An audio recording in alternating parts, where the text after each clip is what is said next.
Finance Committee meetings. Start with agenda item number 1, calling meeting to order. For that, agenda item number 2, roll call in Finance Committee members. Allison Lambert. Present. Tom Miller. Present. Larry Richardson. Present. Jeff Jordan. Present. Justin Cook is absent. And we have, my apologies, Sam Carter. Sam Carter, thank you very much, present with us as well. Very good. Moving on to item number 3, approval of February 2020 Finance Meeting minutes.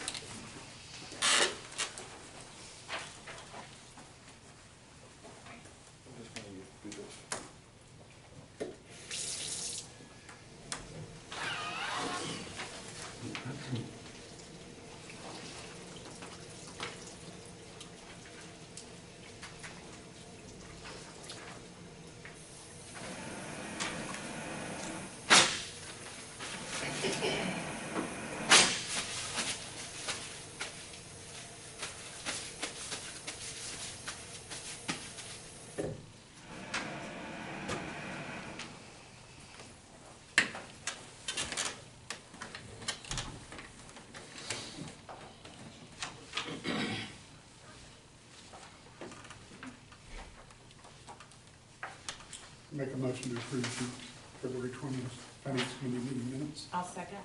Okay, we have a motion by Tom Miller and a second by Allison Lambert regarding the approval of the minutes for February 20th of this year. All in favor? Motion carries. Very good. Item number 4, review and consider take action regarding any of the following issues. February summary and financial analysis. Hello. So for the month of February, I'll go some of the volume numbers to start with.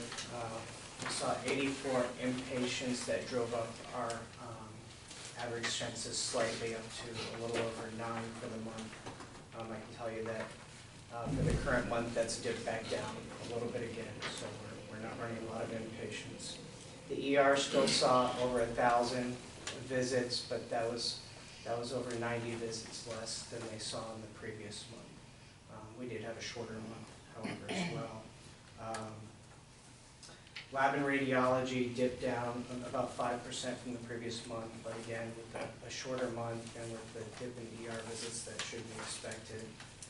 Surgeries were strong for the month. We did have less ortho procedures in February of 2020 than we did in the prior year. So you'll see a few variances as we go through some of our budgeted items. GI procedures for the month were very strong at 381, which was more than we did in the prior month, even with it being a short month in February. For the month overall, we did a little bit better than budget, but not by much. We had decent gross revenue on both the inpatient and outpatient side. Lost some of that in our contractuals. The clinics seem to do okay contractually on the hospital side. Even with doing a 12-month look back, we seem to come in a little over a percentage point more than I would have liked to have expected to see. Looked at payer mixes and different things and didn't see a lot of negative movement there. So we'll probably wind up doing another look back more frequently than we did and take a closer look at the volumes within those buckets that showed the changes to make sure there's enough volume within a certain payer to justify changing the percentage. Now, for example, if you only had 3 cases during the time period you're looking at, you don't want to change the percentage. You want to go a little bit further back so you have a larger sampling size. We did get a little bit more of the dish money, which was positive than we expected to see. We received back about $440,000 and paid in, I think, about $173. So you had a net pickup of over $270,000 there. Still coming in less than we budgeted on the year-to-date basis for the dish money. So we've reached out to our contacts to try to find out if we can expect to see another higher than expected amount, or if that's just what it is. We're not going to see that made up throughout the year. So I'll update you next month on our findings there. When we go down and start looking at our expenses, salaries came in about as close as we could have gotten them to our budget, less than $500 off from budget. Pretty big miss on the physician salaries. However, we no longer have Dr. Peterson in there, as you know, and we used some estimates for our orthopedic surgeon in previous months that proved to be higher than the actual amounts were. When we do an estimate, we look at historically what his average gross and net would yield per encounter and then apply that. So clearly he did less acute type of work during the month than he had historically done. Contract labor, still had a little bit of that during the month. It was whittling down in the month of February. We had about half a month of it in there. So we should see that come down. However, given the current state of affairs and some things that are going on the floors, we're going to try to avoid it, but we might get in a situation where we have to use it again, if it's even available. With everything going on, it might not even be available for us to utilize.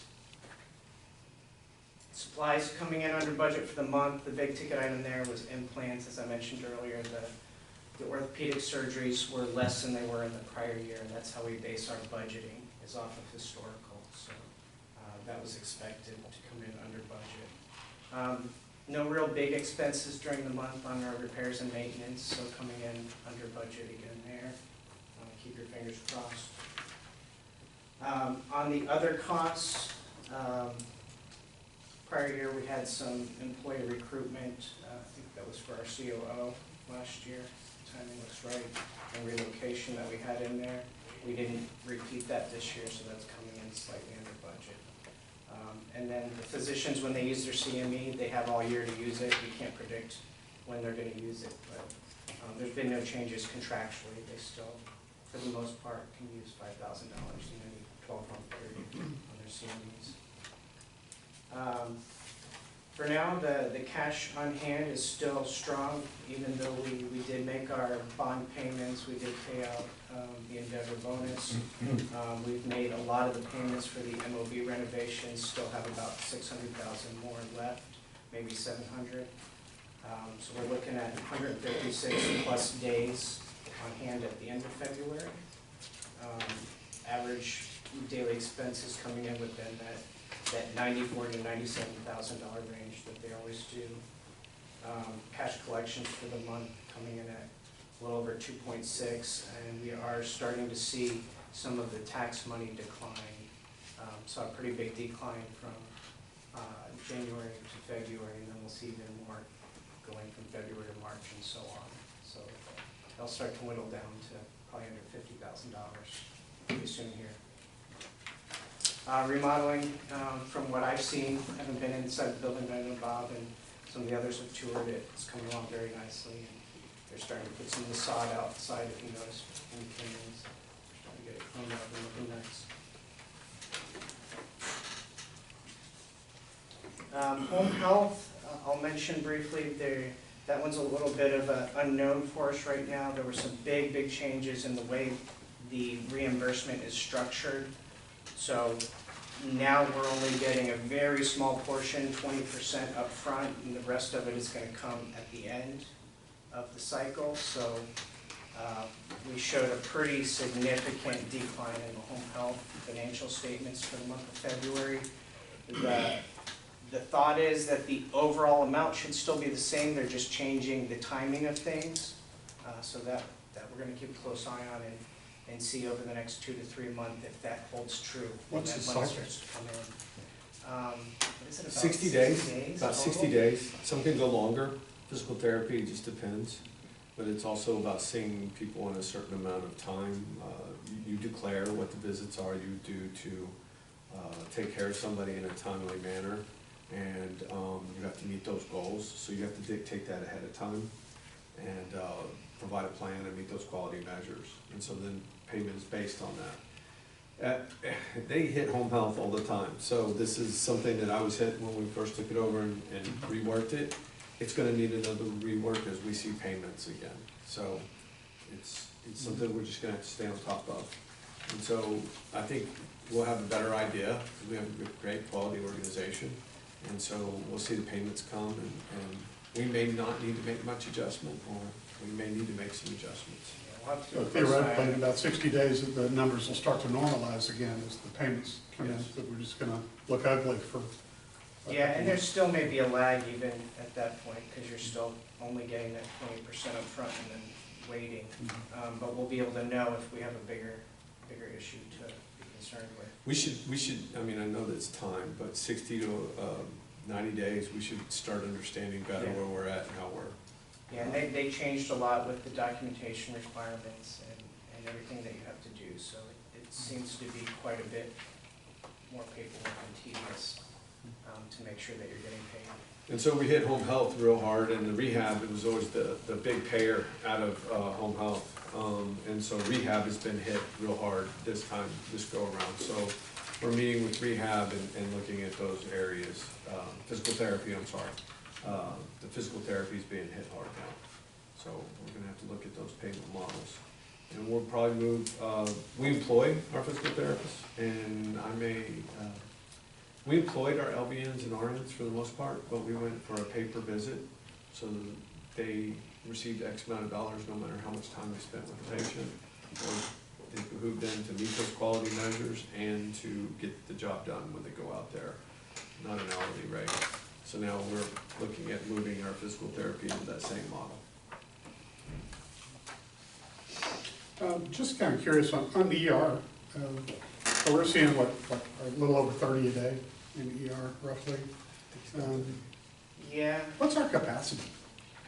Where would we begin screaming that we can't deal with it? Is it double that, or is it, you know? Depends on the severity. I mean, but I would say on average, we've been at 50, but that's right at the top end. I think if we were starting to see 50, wouldn't you think? 60 was most of it. 60, but that was missing Depends lunches. on the acuity of it. Yeah, and that's why I was trying to, it just depends on how severe. I'm just kind of curious as what, if we look at this and say, where would we like to be in that area? But, I mean, we certainly have leveled off in the impact of 60 would be people across the interesting. street. It just depends on the timing of when they come in and the Yeah. length of stay. I mean, if you calculate it off of an average length of stay of about 2 hours, Yeah. they're not gonna come in at the right timing for you to. 2 a.m. to noon is, you don't see anybody, so you can kind of take those hours away. So Yeah. from noon to, you only have 10 beds, so. Okay. Any questions on any of the expenses that I can answer for anybody?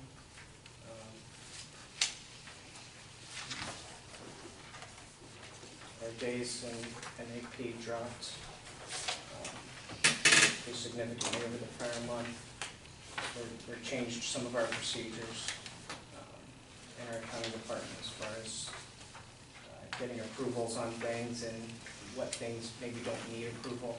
You know, this is just a standard thing we pay every month. There's no need to hold it up and wait for an approval on it.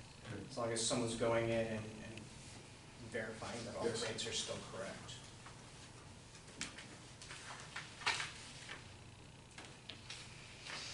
If you want, we can jump over to the charts on page 22 and 23.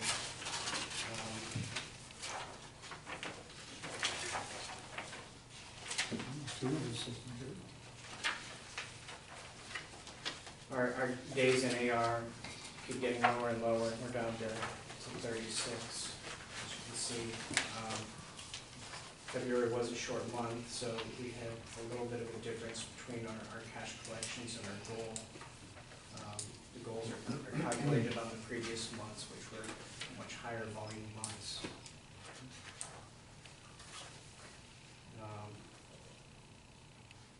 No real big changes to be concerned with among the financial classes, and receivables.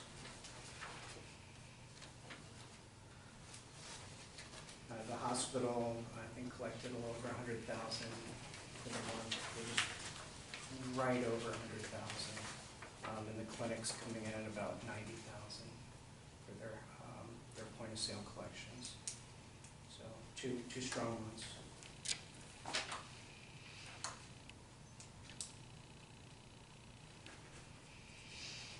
Is there anything you Like wanted to our add? clinic encounters were okay for a month, Got 2 15 less minutes. days. Thank you.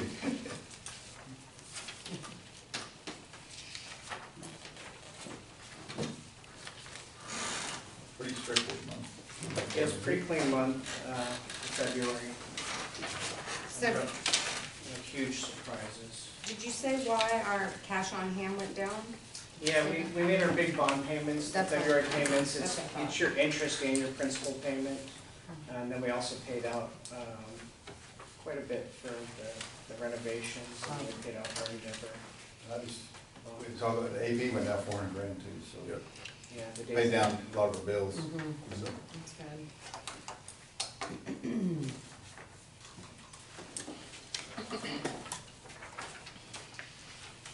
That day's cash on, still on those, that day's cash on hand, they're coming handy in the next few months. Yeah, I was gonna say for the board meeting, this is, the scenario we're in right now is why we saved it for this. And we'll have some talks on that. No, that's all right, you're the man. He loves doing He that. does, that's all right. But you know what? Sometimes he gives me great ideas and I take it. So I think it goes both ways. Yeah, it does.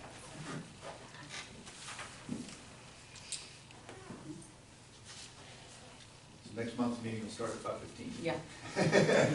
It's that That straightforward. was so fast. That's probably about right, because we're gonna be bringing on much for purchase and anything like that. Very good. Well, there's nothing out of the ordinary to, Yeah, there wasn't, The there's cash little flow. things to dig into, Yeah. but there's nothing. There's a couple things we wanna do, so. Anybody have any questions on it other than that?